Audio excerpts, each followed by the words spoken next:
The Bucky Bugle, the school newspaper of For the W. The Bucky Bugle, the first unadmitted Wisconsin student newspaper of note.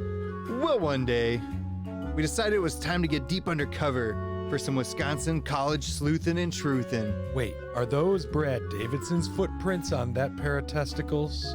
Sounds like Brad Davison is afoot. Wait, is that Greg Gard in this rural, small Minnesota town? A recruiting hotbed. Wait, is that Shaka Smart leering down from the Fiserv Forum rafters? I see he's back on this side of the Mississippi.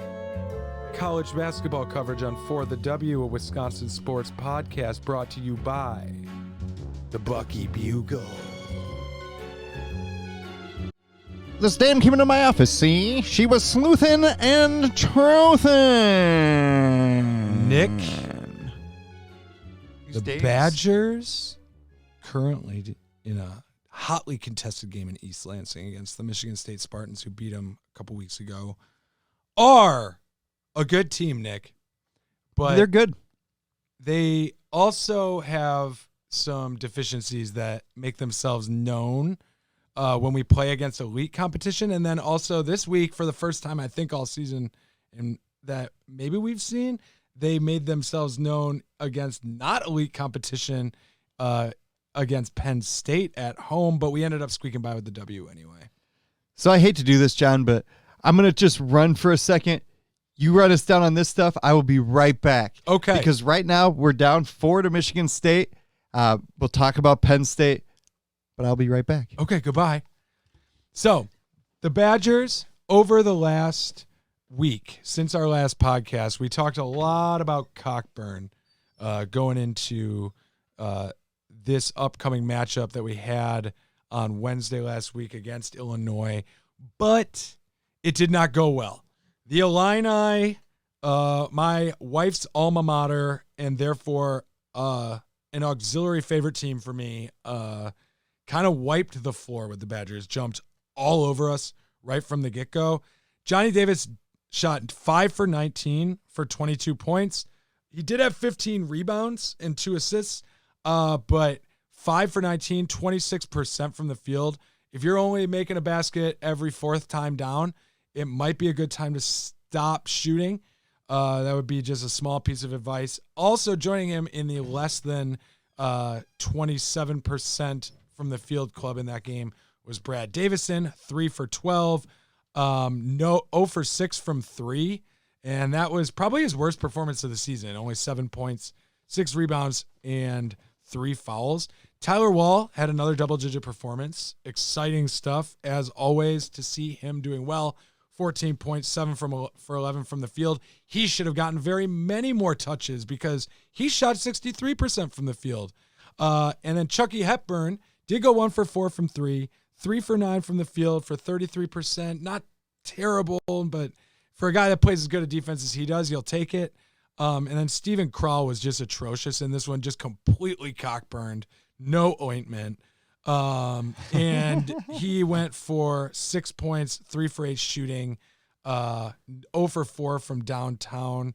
Lauren Bowman got the most minutes off the bench. He did play reasonably well, 3 for 4 for 7 points, but the real story of the game was, of course, Kofi Coburn, the Cockburn himself, 37 points, 16 of 19 shooting, which means he only missed 3 times. You could say that They were the almost all Badgers, dunks. no answer for Cockburn. No answer for Cockburn. I talked about how maybe we'd see some Chris Vogt in this one. He played 13 minutes, could do nothing with him, got 4 fouls. Steven Krall had 4 fouls. Tyler Wall had 3 fouls. Ben Carlson had no impact on the game except for his 2 points. And we just had no one for Kofi Cockburn. So here's my big thing. I hope we don't play him in the Big Ten tournament, and I hope we don't play him in the NCAA tournament because I don't think we can beat Illinois. See, and I kind of think the opposite. I really do. I think if we can find a way to neutralize Cockburn. I don't know, man. But here's the thing. Illinois has lost to so many other teams in the Big Ten. I mean, they've had a really solid year this year, but if there's a year that we can kind of withstand him, I think it's this year. And I do think that we have the rotation of guys that if they don't get into foul trouble, which maybe if you're in a Big Ten tournament, you're in an NCAA tournament, someplace where the refs are more likely to say, hey, let's let the boys play. I don't think this was a pretty lopsided loss, but I don't necessarily think that it will translate. And unfortunately, we only get one matchup in order to prove that here. I mean, you look at the Badger matchup with Michigan State tonight. Now, Michigan State really outclassed us a couple weeks ago, and that was on our home floor. You would think that tonight we would be completely SOL, but here we are 59-51 with 2 minutes left in the second half against Michigan State. So it's unfortunate that we only see Illinois once this year because it's hard to know what to make. Because, I mean, he's had our number. Cockburn has had our number. 3-0 against us. Yeah. His first game against us, he averaged 23 points. His second game against us, he came in with standby computer difficulties. He came in with 19 points. And then, like I said, though, in both of those games, he only missed 3 shots. In this game, he only missed 3 shots because their offense was completely and entirely predicated around pick and roll with Cockburn. Or Coburn. I'll call him Coburn from now on. Yeah, right. He owns us. I mean, they would just dribble around a screen from him. He'd run to the basket. They'd throw it up to him, and we just didn't have anybody who could even stay near him. If we tried to play defense on him, he completely plowed through us. It was, but also he looked like Giannis. All of our guys fouled out almost. They were all on the cusp of. So that's what I'm saying is if you're in a situation where they're not going to call every foul, I think there's a chance that maybe this doesn't go so far their direction. If he wasn't so physically dominant, I would say, yeah. I'm a little skeptical because I feel like we were really getting some foul. We were hacking him. We were trying everything. Well, him. We definitely did some of that. But yeah, it'll be interesting to see. I mean, Kraut, you go from a game like this to, we'll talk about the Penn State game, right? Where he elevated. I don't know that we've seen enough, especially from this iteration of the Badgers, to assume that he's just got our number. I refuse to believe that because there's really nobody else on that team, and maybe that's the thing I keep resting my laurels on. But I don't know. I think that there's. All is not lost. We're a higher. Well, they're higher ranked than us now. They're 13th. We're 14th. But yeah, and they're first in the Big Ten now. But it's not like they're the best team in the NCAA and we're unranked. I don't think they're head and shoulders better than us. I don't think they're head and shoulders better than us, except for that they have a very specific matchup that we are not equipped to handle. Whereas other teams in the Big Ten, like Purdue, like Iowa, really do have those big guys who are as big as him. I think we do have. We have 3 7-footers, but they're not big. They're not. That's not what you said a couple weeks ago. Title your sex tape. Chris Vogt is big, but he fouled out and he had 4 fouls in 13 minutes. So it's we have one guy who can even hang with him physically. Crowell is on the lighter side, and Wall is on the shorter side. Cockburn is 6'11" listed. 7 feet tall guy I can't believe he didn't go into. If it wasn't for the NBA being so big men averse right now, I feel like he would have been a lottery pick, and I think he's going to be a lottery pick this year. But back to the other part. Who's the better matchup? Because to me, DeMonte Williams, Trent Frazier, those guys don't add up to a Johnny Davis. So here's what I'm saying. Between our 3, I think that's better as a comparison between those 3 for something that can neutralize Coburn to anything they have for our star player. But we don't have anybody who's going to shoot 85% from the field on almost 20 shots. He's going to shoot those shorter shots, right? But if we can keep our guys out of foul trouble, which I imagine we'd be more likely to do so in a tournament setting where the refs don't call as many fouls, I would imagine we see a little bit more out of those guys and we get a little bit more chance to maybe do that. But hopefully. But I am going to just say it. I don't think that Illinois can completely outclass us because they got one guy that can put up 37 points. He's been great against us, and we've had some pretty good big men. But I still don't necessarily believe that adds up to them winning every time. I mean, at the end of the day, like, I'm never willing to make that outrageous prediction. I mean, that's kind of the thing that you and I go and butt heads on. If the last segment is any indicator, but yeah, to me, this was a bad loss, but our Michigan State loss was a bad loss too, and here we are, performing pretty well, up 10, in East Lansing. So that's what I'm saying is, like, I don't want to count this team out, but no, but I guess that was the thing, is the physical dominance that he displayed was like, okay, so there's like one, maybe two guys, like if we play Gonzaga with Chet Holmgren or something, like there are big men that can beat us, I think, because of our lack of kind of like oomph up front. But I don't really think there are a lot of teams that are poised to do it. I, for one, am glad this is our only shot at Illinois, and I hope we never see them again. Man, I think so, the opposite, because here's the thing. You have one game where Cockburn starts to get into foul trouble. You have one game where you go into the half with him with 3 fouls. I mean, it's a totally different discussion. So that's what I'm saying. Yeah. But that's what I'm saying. It's like last year we had who I felt were 2 solid big men. I thought Wall was like a solid reserve. Right. But now I kind of feel like we have 3 guys that can come in, put up good defensive minutes, good rim protection, and I don't know, maybe we go a little bit more aggressive and he gets some fouls. Either way, I don't think it's completely futile for our next, if there is a next interaction with Illinois. I don't know how we got on this one so much, but we're really going on it. I think it's for me the first time that, whereas the Michigan State game, I walked away thinking the dribble drive penetration was something we hadn't seen before and all of that, but there was nothing that I thought made it that if we had our best game and they had an average game, that the score couldn't reverse. I do not necessarily feel the same way about Illinois, because I just think that he's just so dominant that, and I think Illinois is going to be, and the reason that they are now, after a little bit of a shaky start, all the way up to first in the Big Ten, which is the best conference in basketball. I mean, the reason they're there is because he's been dominant. And I think you're right that if something does happen, like he gets in foul trouble or an injury or something, Illinois automatically is no longer. I don't even think it needs to take that, because, like, let's be honest here.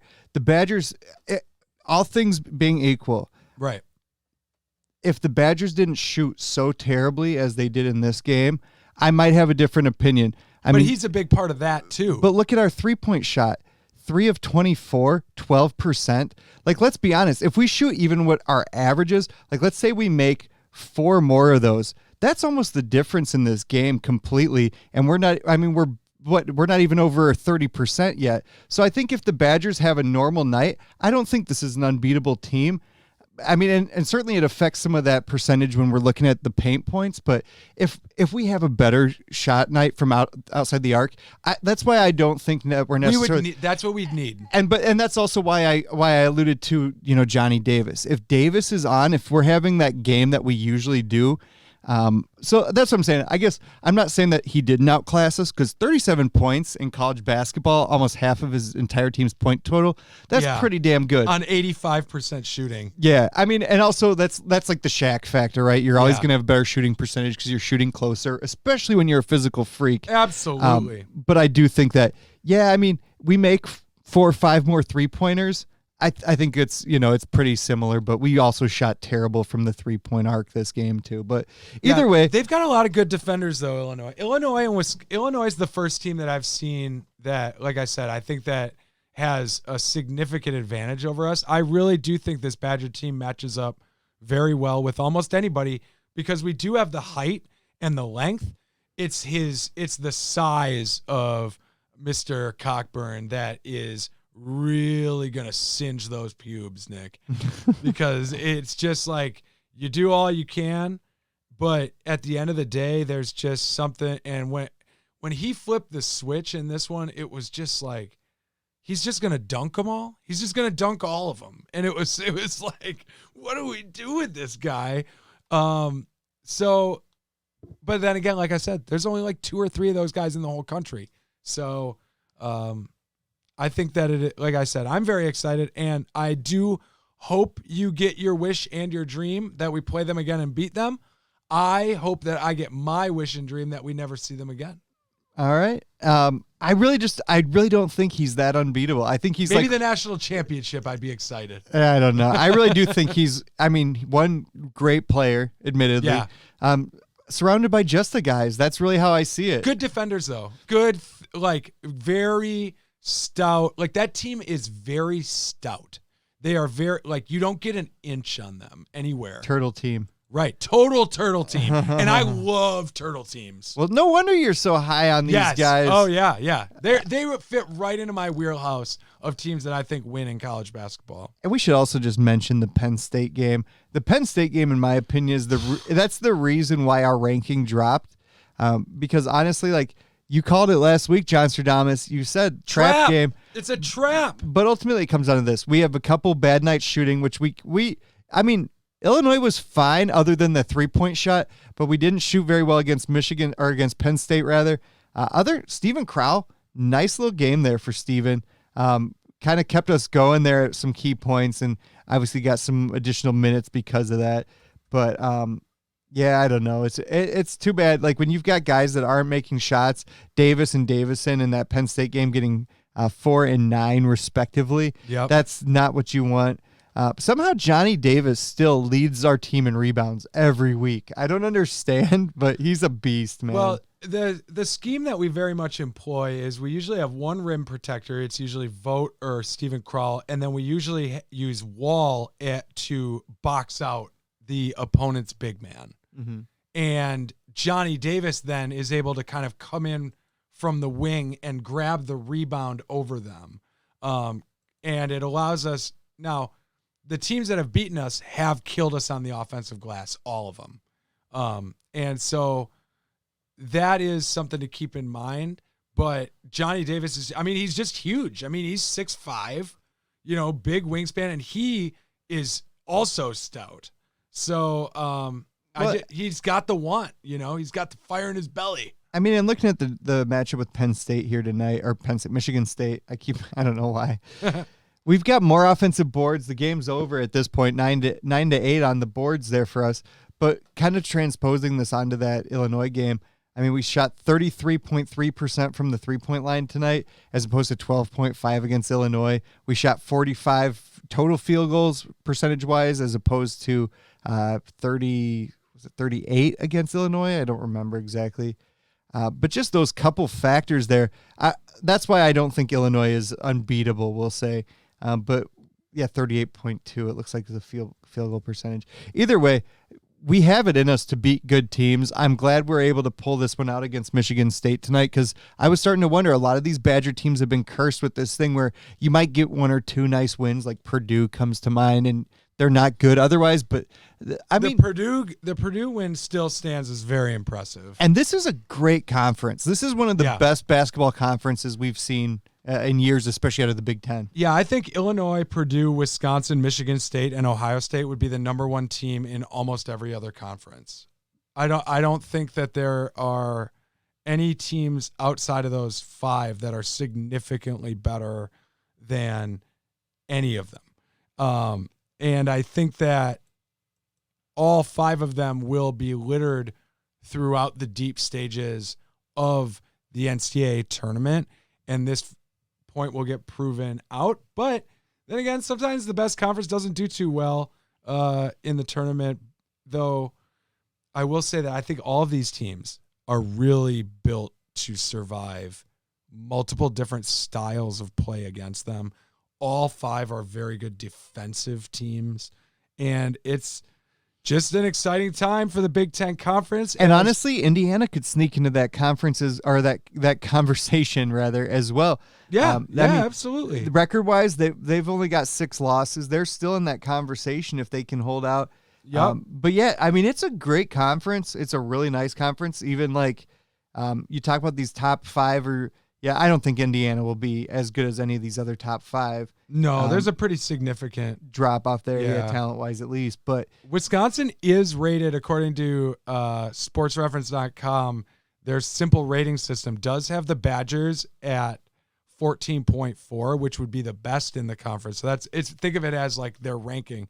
14.4 for Wisconsin, 15.5 for Michigan State, 15.7 for Ohio State. Illinois and Purdue both under 20, so 20.1 and 22.7. So it's kind of interesting that those are the top two teams record-wise in the conference for their in-conference record, but have a lower ranking nationally than the three teams behind them. It's just a really good conference. I mean, it's just really good.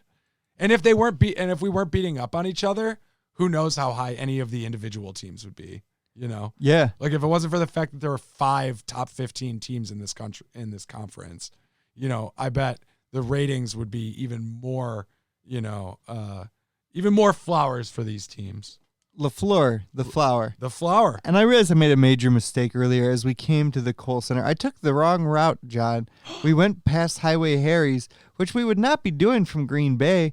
But now we're going to go past Highway Harry's. We must have come through Rosendale. You must have been driving. I was sleeping. Oh! And now we're going to go past the very open Highway Harry's in Johnson Creek on our way to the Cream City. I think that's a great time to do it because Nick Johnny Davis just put the finishing touches. We are now up 67-58 on Michigan State after they missed a 32 seconds left. I think we can call this one done. Yeah, I think we're going to see the victory here. Davis makes the next. So what, 68-58, we're up 32 seconds left. I'm willing to call it. Let's go. You heard it here first. Let's go to the city.